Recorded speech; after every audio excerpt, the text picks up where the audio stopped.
He wasn't a gangster. He wasn't a murderer. He didn't even carry a gun.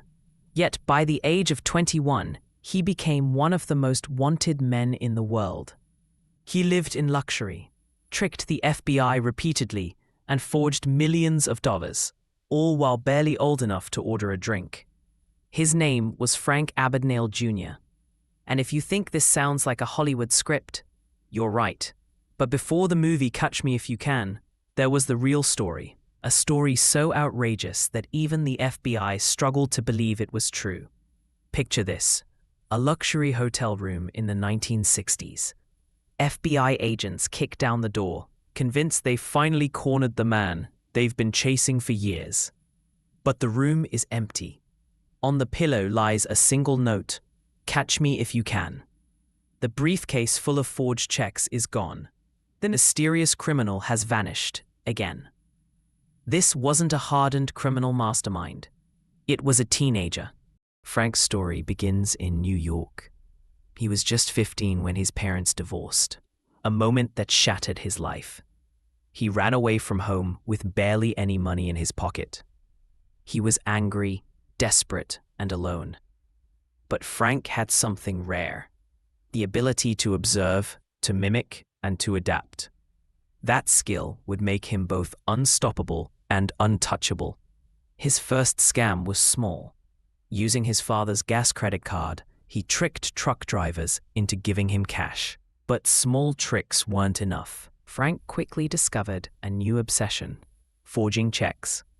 At first, he altered bank slips and signatures.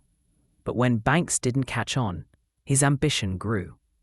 He learned how to print his own checks, how to make them look official, and most importantly, how to act like he belonged. But here's where the story takes a shocking turn. Frank realized something powerful. People don't question authority. If you look like you belong, you do. So he tested it. He bought a Pan Am pilot's uniform, forged an ID badge, and suddenly, doors opened everywhere. Overnight, Frank became Captain Frank Williams, an airline pilot for one of the world's most respected companies. He didn't just wear the uniform. He mastered the lingo, studied flight manuals, and carried himself with confidence. And it worked. Airlines let him ride in cockpits, hotels checked him in for free, and restaurants served him on the airline's tab. He logged over 1 million miles, traveling the world in luxury, all without ever flying a plane. He was 17. But Frank wasn't just in it for free travel. The uniform was the perfect disguise for cashing fake checks. Who questions a Pan Am pilot? Banks practically bent over backwards for him. With each success, his crimes grew bolder, and the FBI grew more desperate. Leading the chase was Agent Carl Hanratty. For years, Hanratty hunted Frank across the country, and every time, he was a step too late.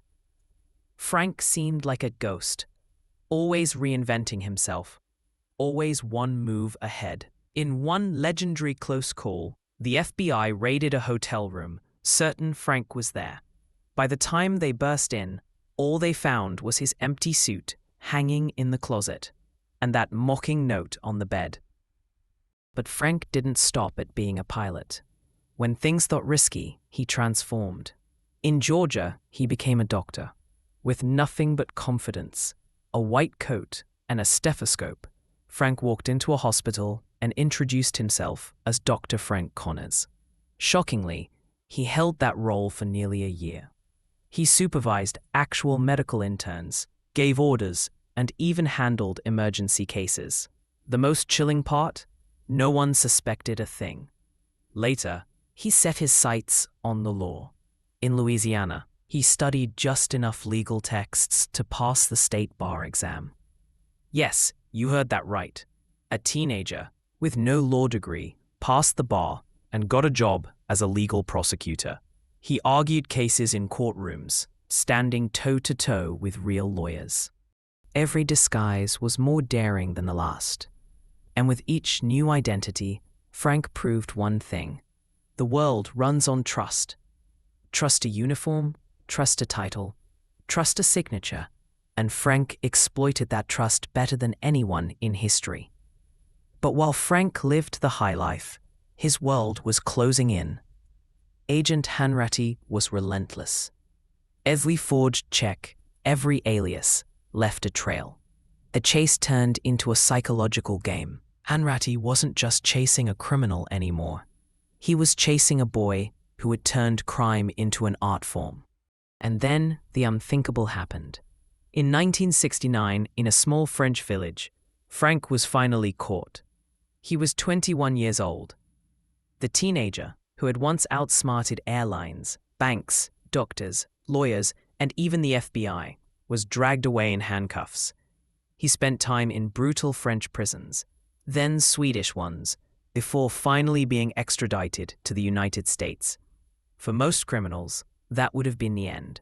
But Frank's story wasn't finished. Because here's the twist. The FBI didn't destroy him. They recruited him. They realized the only person who truly understood fraud was the boy who had perfected it.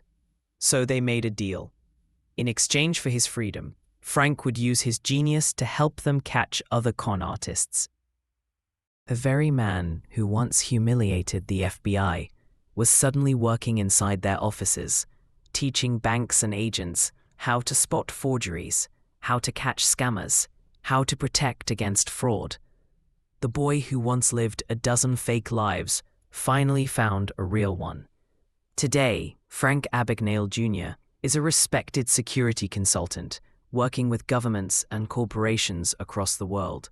He turned a life of lies into a life of service.